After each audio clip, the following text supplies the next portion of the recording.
ng'olusiisira lw'okulongoosa abantu abalina obuzibu ku magumu muli abakakubenje ne bamenyeka n'abalina obuzibu ku bbunwe oba amaviivi muli n'abaana b'obulwadde oba nnalubiri lugenda maaso mu ddwaliro lya Klezia St. Francis Naggalama.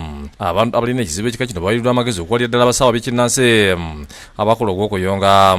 Bano baweereddwa amagezi okusooka okugenda amalwaliro ag'ekizungu bateekebwe mu byuma bye bakebiri okulaga obuvune nga bakitakolebwa bangi babayonga amagumba ne gataterera era babeera wansi mu bulimi okumala ebbanga.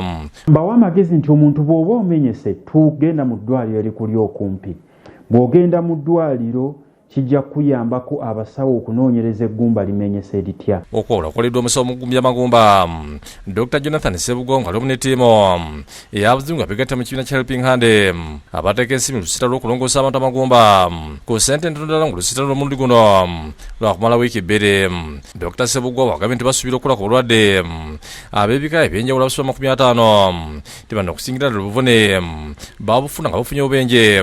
N'olusiisira olwokuna nga tukoze ku balwadde nga 150 nga tukyusa amaviivi ne bbunwe n'abo abamenyeka ababadde mbayunzi naye nga amagumba gayunga bubi. Mukwogera kunamu ku balongooseddwa hali bulime mama Jonathan Sikabira bimanyangwa ategeeza nti nga basama omupiira ne banne mu Lw'okumenyeka Desemba mondi ya musama n'amenyeka mu kisambi ng'ali bamutambuza mu kigaana nga tawona bagendemu na kuba basoboka na situbobere okumulongoosa nga tazirina okutusa omukisa ng'olusiisira luno lwatuuse.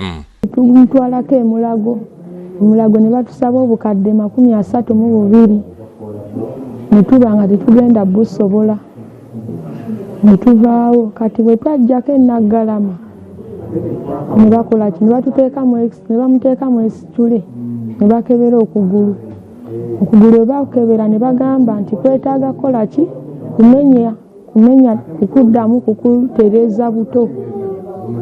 Kati abadde atambula ng'eggumba limufumita mu nnyama.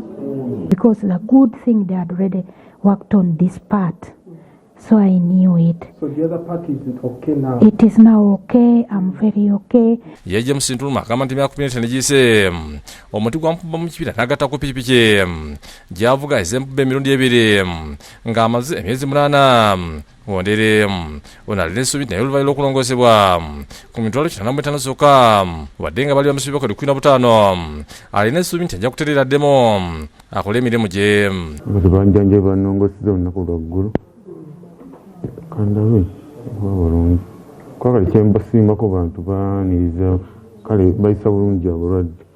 Omusawo akuliddemu ekibiina ky'abasawo kuva Bugirimaani Sisita Sabine Pukiri nga guno mulundi gwakuna nga bateeka ensi mu lusiisira luno ategeeza nti kino bakikolera okwagala okulaba nga bateeka akaseko ku matama agabana Uganda balina obuvune bw'amagumba obw'enjawulo olwadde nga tebalina nsimbi ziri mu bukadde ezeetaagibwa okubalongoosa. So because this is that gives me a lot of energy to see the patients who can't afford this surgery when they are smiling.